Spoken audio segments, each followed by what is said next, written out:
Shalom, shalom la famille, que le Seigneur soit glorifié, que le Seigneur soit exalté pour son amour et sa fidélité qu'il a su répandre dans nos vies ce matin.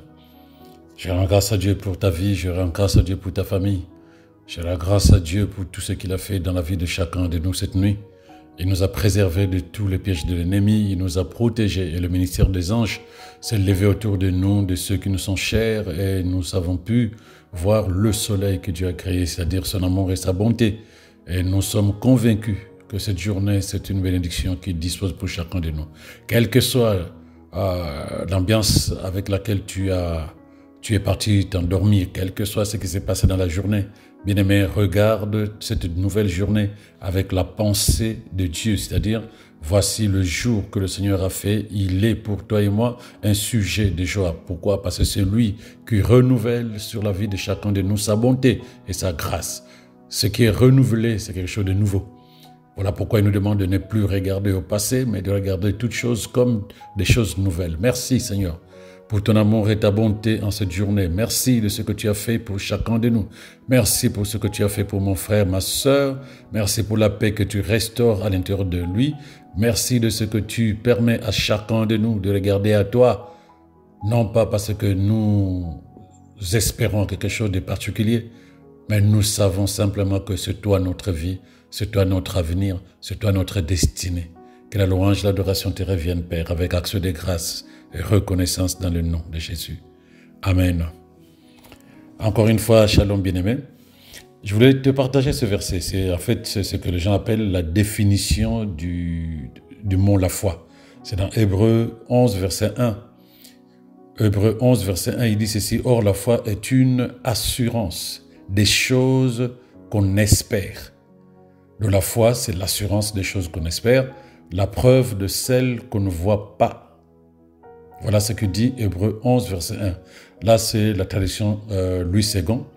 Je vais lire dans la traduction Parole vivante. Il dit ceci: « Qu'est-ce que la foi?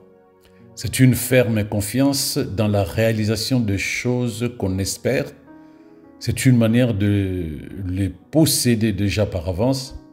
Croire, c'est être absolument certain de la réalité de ce qu'on ne voit pas. » Donc, c'est plus détaillé, c'est plus précis. En fait, je voudrais partager avec toi sur ce point-là pour te faire comprendre une chose. Lorsque tu lis Hébreux 11, verset 1, en cette traduction Louis II que tout le monde connaît, la foi, c'est l'assurance des choses qu'on espère. Cela signifie simplement que nous attendons que les choses que nous désirons viennent nous trouver, que ces choses nous soient données. Donc, j'ai l'assurance que ce que je veux est disponible, mais ce n'est pas disponible en ce moment où j'en ai besoin. Donc j'espère. J'espère. Donc c'est ça qu'on appelle espérer, c'est attendre quelque chose avec confiance, avec assurance. Donc j'attends quelque chose. Je ne le possède pas encore là où, au moment où je parle, mais je sais que c'est disponible pour moi. C'est ça qu'on appelle l'espérance. L'espoir ou l'espérance, c'est une bonne chose, c'est une bonne qualité. Mais je te garantis, bien-aimé, qu'il ne va pas changer ta condition. Commence à discerner. Tu disais, comment ça? Oui. L'espoir, c'est une bonne qualité, c'est une bonne vertu. Mais il ne peut pas changer ta condition. Il y a une grande différence entre la foi et l'espérance. Donc l'espérance, comme je disais tout à l'heure, c'est le fait d'attendre quelque chose avec confiance. Mais la foi, c'est le fait d'agir maintenant pour amener quelque chose à changement. Donc la foi agit maintenant. L'espérance attend avec confiance. Essaie de sentir la différence. Mais je vais te l'expliquer différemment. Je vais te l'expliquer différemment. Tu vas comprendre ça d'une manière. Regarde. Revenons à la parole de Dieu. Jésus a été prophétisé comme l'espoir des nations. Donc si tu cherches dans la Bible, tu verras ce terme. Il a été prophétisé comme l'espoir des nations. Et par la suite, sur le chemin de la vie des enfants d'Israël, il a été l'espoir d'Israël. Et ensuite, il a été appelé l'espérance du salut. Donc l'espoir des nations, c'est attendre qu'il soit celui qui va apporter le changement dans la nation. Il était aussi l'espoir d'Israël, celui qui viendra libérer Israël. Il était aussi appelé l'espérance du salut. Donc c'est à son arrivée que les gens seront sauvés. Donc quand tu espères, la chose n'est pas disponible à ce moment-là. Donc en d'autres termes, si jamais l'homme devait être sauvé, le Fils de Dieu, le Sauveur devrait d'abord venir. Il devrait y avoir le sacrifice pour les péchés du monde. Mais nous savons que Jésus était ce sacrifice. Mais ceux qui attendaient le Sauveur comme l'espoir des nations, l'espoir d'Israël ou l'espérance du salut, ils sont morts physiquement. Ils n'ont pas eu le temps de voir cet espoir, cette espérance se manifester en action réelle. Ils n'ont pas eu le temps, ils espéraient. Mais beaucoup sont morts sans avoir vu ce pourquoi ils espéraient se manifester. Or, nous savons que Jésus était le sacrifice qui a mené l'espoir du salut à devenir un fait réel. Jésus était ce sacrifice. Là où les gens attendaient, là où les gens espéraient le salut, nous savons que Jésus était ce sacrifice qui devait être donné gratuitement pour que les gens recouvrent le salut. Donc, lorsque Jean le Baptiste a vu Jésus, il s'est exclamé, voici l'agneau de Dieu qui ôte le péché du monde, qui enlève le péché du monde. Cela suffit simplement que du temps de Jean le Baptiste, c'était plus une espérance, c'était plus un espoir, non, c'était un fait. Donc lorsqu'on dit c'est l'espérance des choses à venir, c'est avant Jésus. Puisque les choses à venir ont été accomplies en Christ Jésus. Donc il n'y a plus d'espérance pour nous qui sommes en Christ. Il n'y a plus d'espérance pour nous qui sommes nés après Christ. Il y a l'action. Donc en d'autres termes, si jamais l'homme devait être sauvé, comme je disais tout à l'heure, il fallait attendre que le Fils de Dieu vienne. Il fallait attendre que le sacrifice pour le péché soit donné. Mais nous savons que le Fils de Dieu est venu, que le sacrifice a été donné. Et Jean le Baptiste, comme je l'ai dit tout à l'heure, Jean le Baptiste a proclamé « Voici l'agneau de Dieu qui ôte le péché du monde ». Il ne parlait plus d'espérance à ce moment-là, il parlait de fait. Maintenant, Jésus est venu et il a accompli le plan de Dieu. Au moment où je te parle, il n'y a plus d'espérance de salut. Il n'y a plus d'espérance de guérison. Il n'y a plus d'espérance de transformation, de délivrance. Non. Toutes ces choses que certaines personnes espéraient avoir ont été accomplies, ont été validées, actées. Il nous reste une seule chose, prendre, posséder. Par quoi? Par la foi. Par la foi. Il a payé le prix total pour le péché de l'homme. Dieu l'a ressuscité pour nous donner l'héritage. Colossiens 1, verset 12, il dit ceci, bien-aimé, écoute. Il dit, remerciez avec joie le Père, notre Dieu, le Père. Il vous a rendu capable d'avoir part au bien qu'il réserve dans le royaume des lumières à ceux qui lui appartiennent. Il dit, il a donné un héritage à ceux qui lui appartiennent. Là où il y avait encore l'espoir de posséder, ces choses sont devenues réelles, concrètes.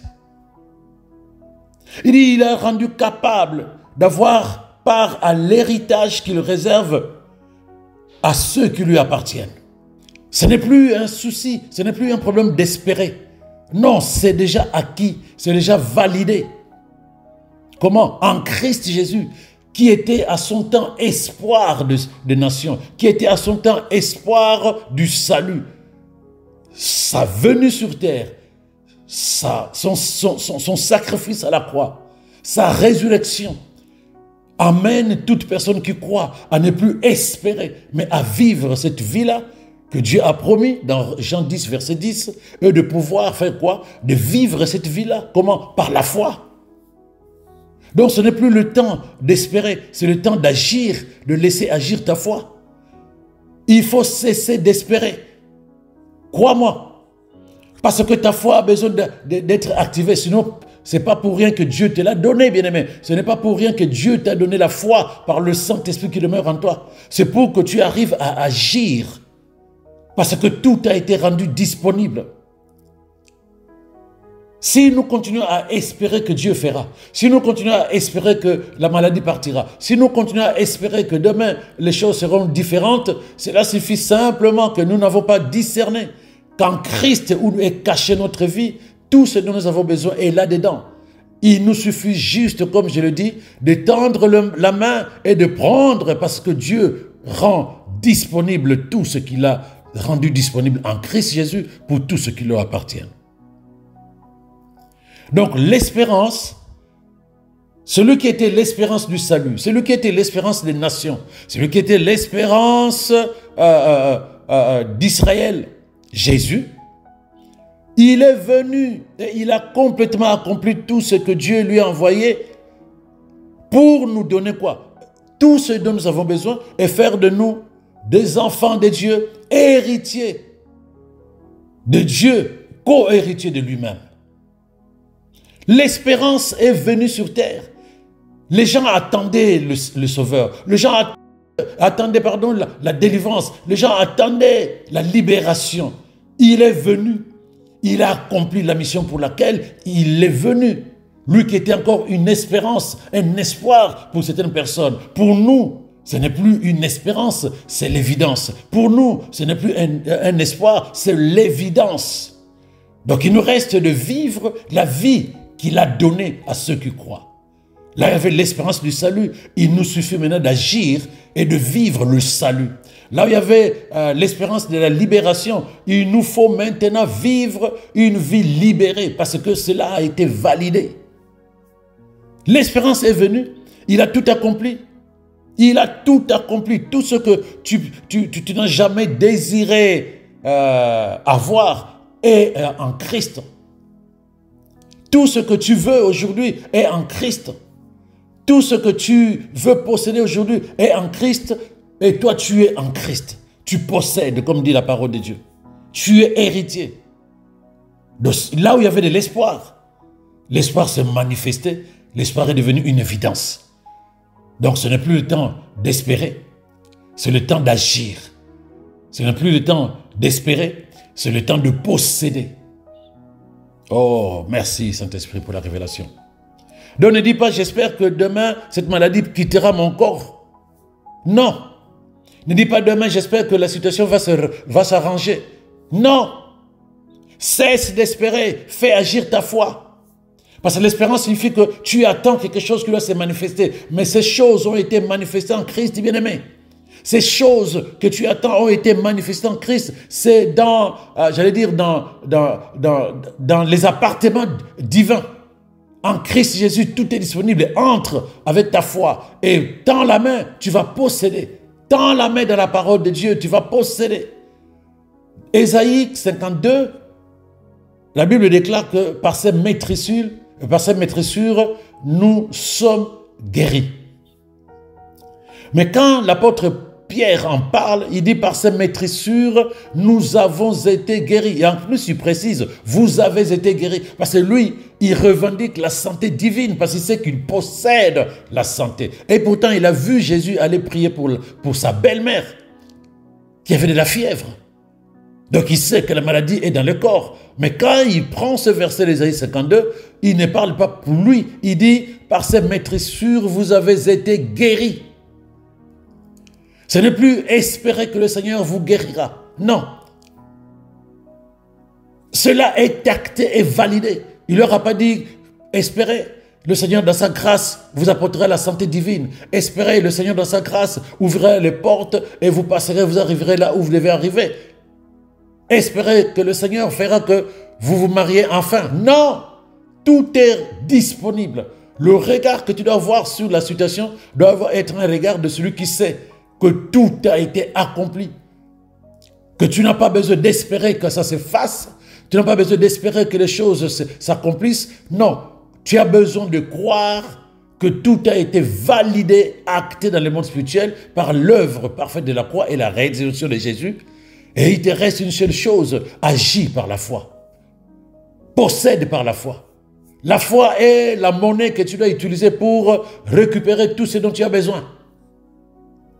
C'est l'argent que tu dois utiliser pour posséder tout ce que tu as besoin. Tu es milliardaire, tu es millionnaire, tu es riche. Si ta foi est en action, tu verras ta vie totalement ébranlée, totalement transformée, totalement élevée, selon la capacité, l'intensité que tu mets derrière ta foi. Voilà pourquoi Jésus ne cessait de dire qu'il te soit fait selon ta foi. Il ne disait pas espère, non. Le mot espère en Dieu, tu verras ça dans l'Ancien Testament. Mais en Christ Jésus, l'espérance est transformée en foi agissante. En foi agissante. Donc, cesse d'espérer. Toi qui es en Christ, agis. Agis avec ta foi. Si la condition doit changer, bien-aimé, cela doit être fait par la foi, ta foi qui doit agir. La foi prend possession maintenant, même si la manifestation physique tardera à venir, mais toi tu possèdes déjà. Même quand la manifestation physique tarde à venir, possède déjà la santé, possède déjà le travail, possède le mariage, possède la fécondité, possède la paix dans ta famille, possède tout ce que tu as besoin de voir dans ta vie. Possède tout cela en Christ, car tu es héritier. Tu possèdes ce qui est à toi puisque tu es héritier. N'espère plus. Cesse de parler le français qui ne cadre pas avec les enfants de Dieu. Cesse de parler le langage de celui qui est encore derrière là-bas. Alors que toi, en Christ, tout était rendu disponible. C'est une évidence que Christ, l'espérance du salut, a apporté le salut. Gloire à Jésus. Que Christ, l'espérance des nations, est venu libérer les nations. Gloire à Dieu. Commence à comprendre cela et vis les réalités de ce que dit la parole de Dieu te concernant. Rappelle-toi, on en a parlé il n'y a pas très longtemps. Quand Jésus était avec les disciples dans la barque, il y avait la tempête. Les disciples avaient peur. Et la Bible dit qu'ils vinrent à lui.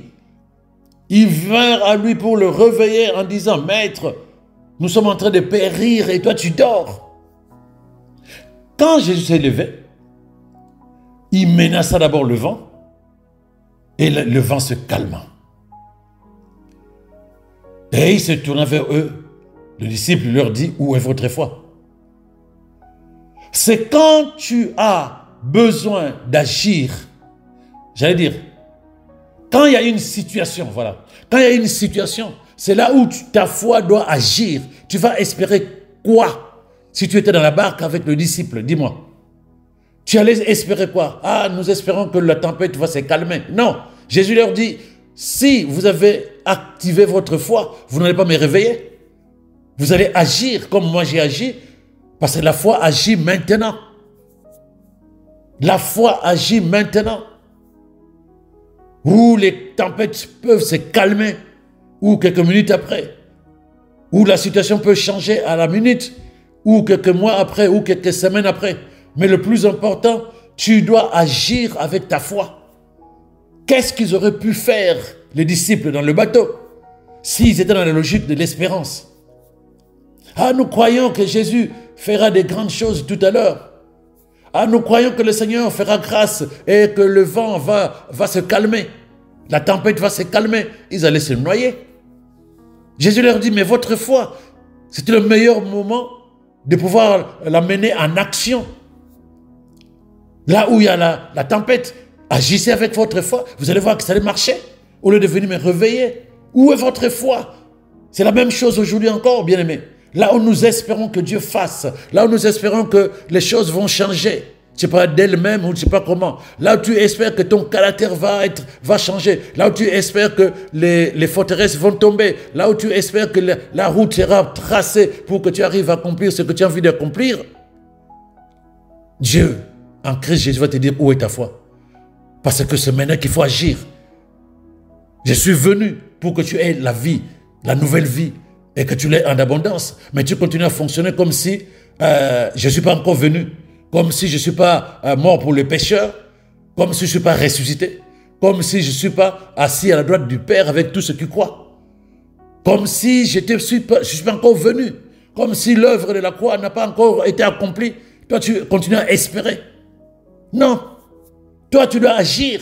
Voilà ce qu'il nous dirait aujourd'hui. Agissez, les amis. Agissez.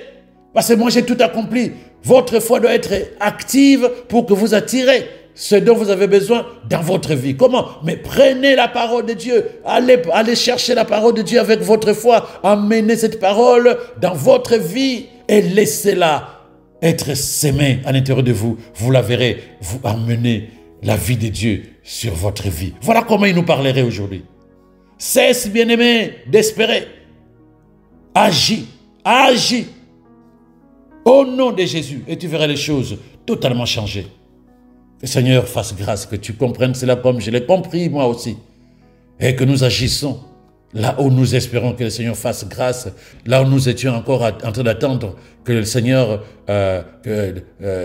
fasse des choses pour nous. Nous avons besoin de changer notre manière de penser et de réaliser que celui qui était l'espérance est devenu un fait réel, une évidence si tu veux. Nous avons besoin de nous caler là-dessus. Et donc à partir de cette évidence, nous avons un langage différent. Nous n'espérons rien si ce n'est que ce que Dieu a dit dans sa parole.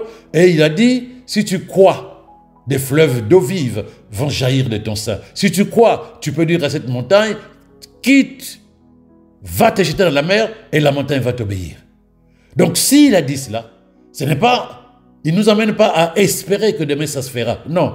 Au moment où nous parlons, il estime que lorsque nous parlons avec foi, sans douter ni hésiter, les choses vont s'accomplir. Voilà ce qui nous a fait comprendre dans Marc 11, verset 23. Que le Seigneur soit béni. Mais je vais élever la voix pour toi. Alléluia. Seigneur, je te rends grâce pour ta fidélité. Tu es l'Esprit, source de toutes choses, chez qui il n'y a ni changement, ni ombre de variation. Je lève ma voix pour toute personne qui m'écoute à ce moment.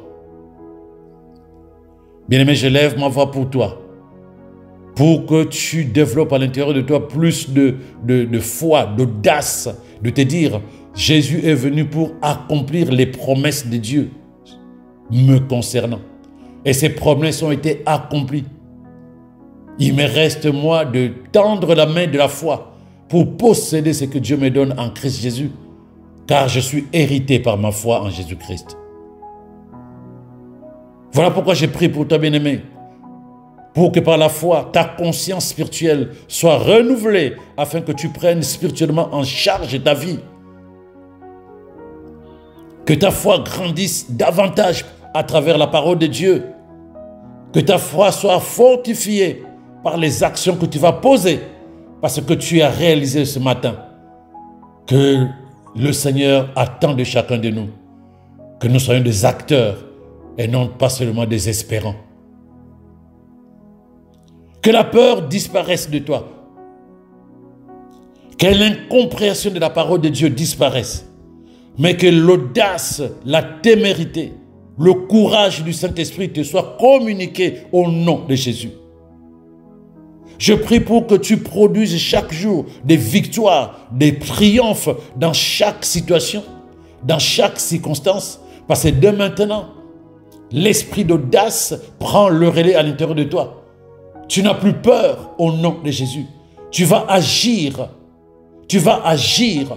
Quelle que soit la situation, tu développes l'action. Tu développes l'action parce que tu sais qu'en Christ, tu es maintenant capable de faire des exploits. Sur la base de la parole de Dieu, qui dit que celui qui est en toi est plus fort que celui qui est dans ce monde. Tu as la force nécessaire d'agir avec témérité, courage, audace et de poser les actions basées sur la parole de Dieu qui te rendent capable, puissant, vainqueur au nom de Jésus. Je prie que tu possèdes tout ce que la Bible dit qui est à toi par la foi au nom de Jésus. La santé est ton héritage. La paix du cœur est ton héritage. L'épanouissement social est ton héritage. La santé divine est ton héritage. L'élévation est ton héritage. Les faveurs divines te précèdent et les gens se mettent au garde à vous sur ton chemin parce qu'ils sont utiles à Dieu pour ta vie au nom de Jésus. Tu ne vois plus ta vie avec le regard inquiet de celle ou celui qui n'a pas reçu quelque chose. Mais tu vois dorénavant ta vie avec les yeux de l'esprit qui te permettent de voir textuellement ce que Dieu a déclaré te concernant et d'agir chaque jour en tendant la main, en posant les pieds, en regardant avec foi, en voyant la même chose que Dieu, parce que telle est la volonté de Dieu. Tu es son fils et tu es héritier. Tu es sa fille et tu es héritière au nom de Jésus. Puisse le Saint-Esprit, à l'œuvre en toi, te rendre plus efficace dans tout ce que tu auras à faire, dans tes actions, dans tes œuvres, parce que tu es un arbre planté au bord d'un courant d'eau qui porte des fruits en toute saison, des fruits de paix, des fruits de justice, des fruits d'amour au nom de Jésus. Tu es habilité à faire des choses au-delà de l'ordinaire, bien-aimé. Et tu accomplis des grands exploits par l'Esprit et par la puissance de la parole de Dieu qui est en toi, à la gloire de notre Seigneur Jésus-Christ, au nom de Jésus. Je prie pour que la parole de vérité concernant ta vie renouvelle en toi la confiance. La confiance. La confiance. Tant confiance en toi qu'à confiance en Dieu. Tant confiance en Dieu que confiance en sa parole. Tant confiance à la parole de Dieu que confiance en ce que tu es capable de faire au nom de Jésus. Que l'esprit d'audace se développe davantage en toi afin que tu sois capable, bien-aimé, de te libérer des limites dans lesquelles tu as vécu jusque-là. Et que tu agisses enfin comme Christ pour la gloire de Dieu. Que l'Esprit de Jésus en toi réveille l'enthousiasme de la mission et la passion de l'Évangile au nom de Jésus pour que ta vie témoigne par non seulement les actions que tu vas poser, mais par les paroles qui sortiront de ta bouche.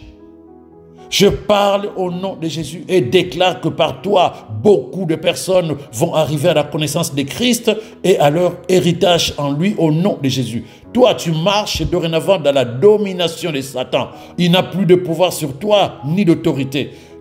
Le monde des ténèbres est totalement chassé de ta vie parce que la lumière de Christ règne sur toi au nom de Jésus. Tu es assis, bien-aimé, tu es assis avec Christ dans la gloire, dans la domination, dans la puissance au nom de Jésus. En Christ, je déclare que tu es lumière et ta lumière brille plus fort que les jours passés. Dorénavant, tu accompliras glorieusement ta destinée en Christ au nom de Jésus. Et que toutes ces paroles que j'ai relâchées concernant ta vie deviennent vie à l'intérieur de toi. Et que tu vives la vie de Dieu comme le Seigneur l'a planifié pour toi. Au nom merveilleux de Jésus. Amen. Excellente journée, bien-aimé. Shalom, shalom à toi.